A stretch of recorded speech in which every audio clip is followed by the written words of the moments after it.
మనం ఏ నైవేద్యం చేసినా స్వామివారికి ఎంతో ప్రేమతో ఆయననే తలుచుకుంటూ గోవింద గోవింద అంటూ, లేదు అమ్మవారికైనా సరే శ్రీమాత్రే నమః అనుకుంటూ చేస్తే టేస్ట్ ఆటోమేటిక్గా చాలా బాగా వస్తుంది.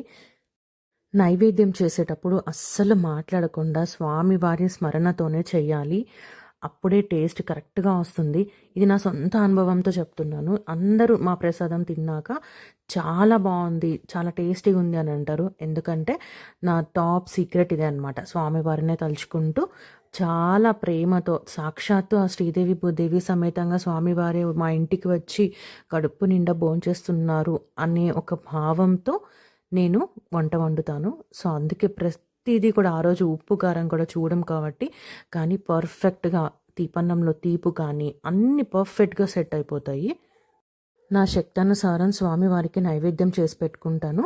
ముఖ్యంగా పానకం, వడపప్పు, నువ్వుల లడ్డూలు, తీపన్నం అయితే పెడతాను. దానితోటి కంపల్సరీ నేనైతే అది మీ ఇష్టం. నేనైతే పళ్ళెం కూడా పెట్టుకుంటాను. పళ్ళెంలో పులిహోర, పెరుగన్నం, తాలింపు, ఇంకా స్వామివారికి మొత్తం అలంకారం చేసుకొని మేము ఇలా మొత్తం స్టార్టింగ్ ఆచమనం నుంచి గణపతి పూజ, షోడశోపచార పూజ, వ్రత కథలు అన్నీ చదువుకున్నాకనే మేము లాస్ట్లో మంగళహారతి ఇచ్చి స్వామివారికి నైవేద్యం సమర్పించి మంగళహారతి ఇచ్చి అలా మేము పూజ ముగించుకుంటాము.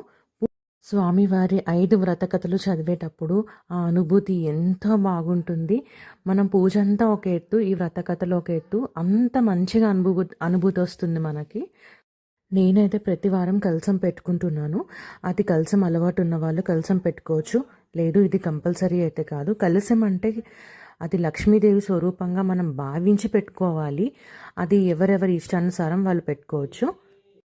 ఈ వీడియోస్ నేను యూట్యూబ్లో పెట్టడానికి రీజన్ మన ఆచారాలను మనం కాపాడుకోవాలి. మనల్ని చూసి ఇంకొక నలుగురు ఇలా పూజలు చేసి వాళ్ళు కూడా వాళ్ళ కుటుంబం అంతా సంతోషంగా ఉంటారని కోరుకుంటున్నాను. ఎందుకంటే మన హిందూయిజంని మనమే కాపాడుకోవాలి. మన పూజలు, మన ఆచారాలు మనం అన్నీ మన పిల్లలకి క్యారీ ఫార్వర్డ్ చేయాలి. యథావిధిగా ఈ వారం కూడా ఒక జంటను భోజనానికి పిలిచి సాక్షాత్తు శ్రీదేవి భూదేవి సమేతంగా ఆ వెంకటేశ్వర స్వామి వాళ్ళే వచ్చారని భావించి భోజనం పెట్టి తాంబూలం సమర్పించుకుని ఆశీర్వాదం తీసుకున్నాము. మరుసటి రోజు పునః పూజ చేసుకున్న తర్వాత స్వామికి యూజ్ చేసిన ఫ్లవర్స్, పిండి దీపములు అవన్నీ మాకు సిద్దిపేటలో కొమ్మ చెరువు చాలా ఫేమస్. ఆ చెరువు దగ్గరికి వెళ్ళి చెరువులో కలిపేస్తాము. Please subscribe.